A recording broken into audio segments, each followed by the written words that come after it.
Dozens of dinghies are preparing to launch, and steering the sails of these dinghies are kids and teenagers who are learning the basics of sailing.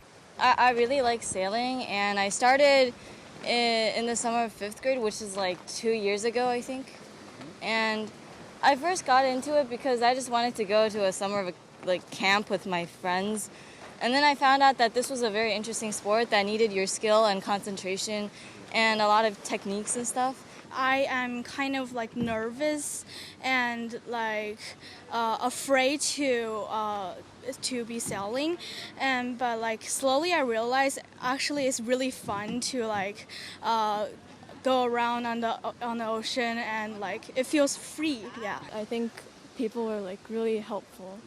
I get a lot of support from my friends, and my trainers are always telling me how to improve on sailing, and it's very enjoyable. The Beijing Sailing Center in Qinhuangdao has been running this event for over 15 years.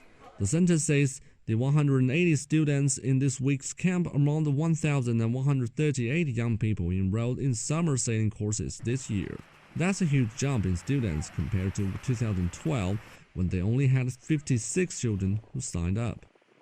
We have two main parts to this sailing camp. One part is, of course, sailing. And the other part is we have this professional camp counselor team that creates various activities to create this a very fun and interesting camp environment for the kids. Despite the surge in numbers of young sailors, the Beijing Sailing Center believes there's still room for the sport to grow. The sport of sailing in China has a lot of room for development. With our methods and successful experience in operation, we have assisted the China Yachting Association in establishing a youth training system, a coach development program, and training in basic operations. I think it's possible to expand the youth sailing population to 1 million within 10 years.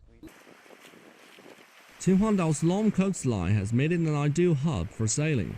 It's also the training base of China's national sailing team, which has won its share of medals, including gold from the Tokyo, London, and Beijing Summer Olympics.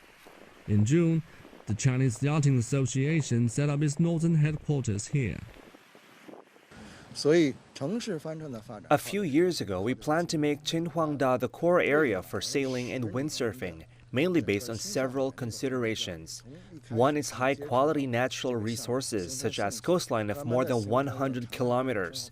The other is access to a bigger market, such as cities with large populations like Beijing and Tianjin. Sailing is still regarded as an elite sport in China, and Liu believes that by making the sport more accessible to China's growing middle class, young people will become sailing's key target market in 10 to 15 years.